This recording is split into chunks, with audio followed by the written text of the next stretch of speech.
Now we bring you a special edition of Fault in the Facts. Tonight's story focuses on the world's biggest tsunami ever recorded. It happened in Lituya Bay, Alaska in 1958. Only 4 people survived the wave. Through obituaries, family members, and friends, we've confirmed that most of them have passed on. While the survivors are no longer with us, their loved ones have helped us bring their memories of the tsunami back to life. Here's Michaela Clark with the Fault in the Facts. I'm here in downtown Anchorage to give you a perspective on its height. This building behind me is the ConocoPhillips building. It stands at 296 feet and is the tallest building in Anchorage. The tsunami in Lituya Bay reached 1,720 feet. That's almost 6 ConocoPhillips buildings. USGS geologist Don Miller is one of the main scientists who researched the event. He visited the bay within hours of the destruction. The journal of notes he took that day had one haunting line. In Lituya Bay, the destruction is unbelievable. Among the survivors were Howard Ulrich and his 8-year-old boy, Sonny. Howard did interviews with BBC and National Geographic about that deadly day before he passed in 2014. We've used his words, but another reporter's voice to help us relive the day. The date was July the 9th, 1958. We came into Lituya Bay around 8 o'clock in the evening. That's my brother and my father. Howard's son and Sonny's brother Bruce is helping bring their story back to life. My brother was only 8. We went into our favorite anchoring spot and dropped our anchor and made supper. And finally, about 9 o'clock, we went to our bunks. And that's when the magnitude 7.8 quake hit, nearly 45 miles away. There was a slight pause. I thought that everything was over, but some movement up there caught my attention out of the corner of my eye. And so I looked directly up there, and what I observed was like an atomic explosion. Of this big splash came a huge wave.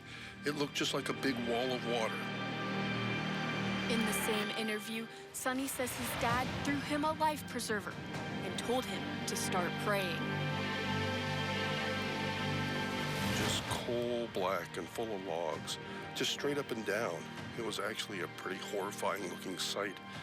I just thought, you know, this is how it ends. No way you're gonna get out of this. He charged into the wave with a boat because his anchor was hung up on the bottom. Started pulling all the anchor chain out, and when it got to the end of the chain, I thought it was gonna pull the bow of the boat under, but it snapped the chain just like it wasn't even there. He got the boat over the top of the wave, and he didn't get washed up on shore. Did his job. I looked down over the stern of the boat, and we were looking down at the trees, and I figured that's where we're gonna end up. And he was just trying to do whatever he could to keep the boat pointed into the wave. I had never heard or seen anything like this. It was unbelievable. I couldn't imagine what could have caused anything. I just kept wondering what mechanism could cause something like that.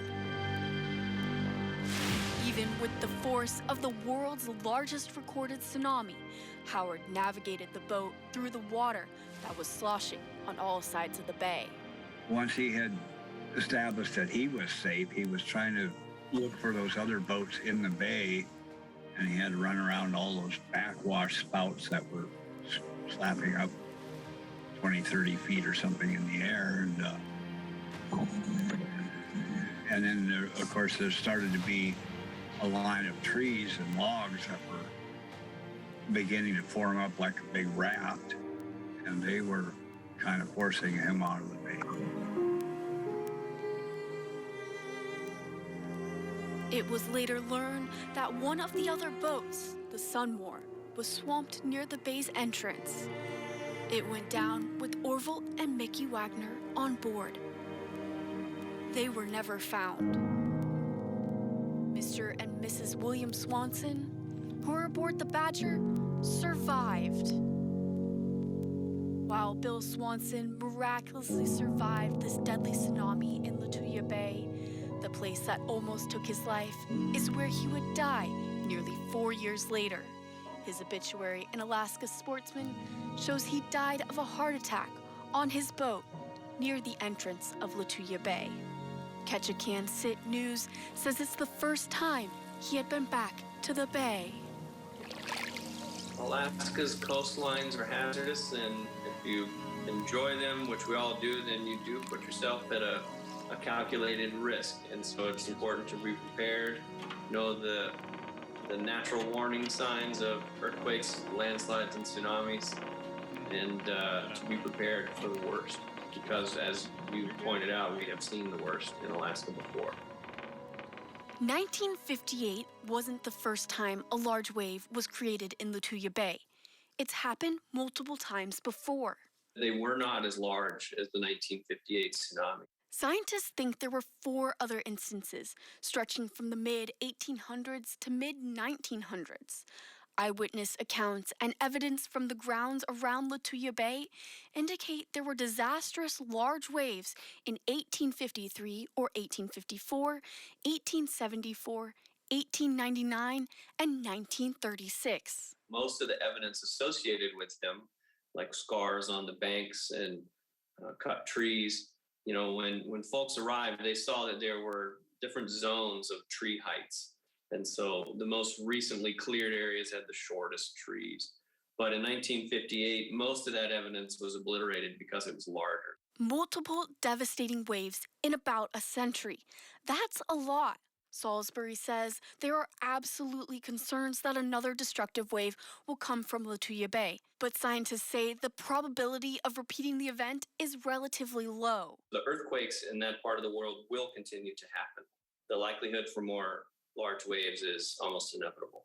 Salisbury says the Fairweather Fault under Lituya Bay's glaciers moves extremely fast. The combination of the geologic factors, including Fairweather Fault, as well as the potential for major rainstorms to trigger landslides, combined with deep fjordland water, the deepest water in Lituya Bay is about 700 feet. All those combined make the chances of another tsunami very likely. He says coastal Alaska's steep slopes and glaciated terrain can be very dangerous. Understanding that maybe staying away completely is not possible, I would tell folks to be aware of the natural warning signs of large earthquakes and or landslides. If you want to learn more about tsunamis in general or how to be prepared for one, check out the Fault in the Facts episode titled, "Do Tsunamis Look Like They Do on TV?"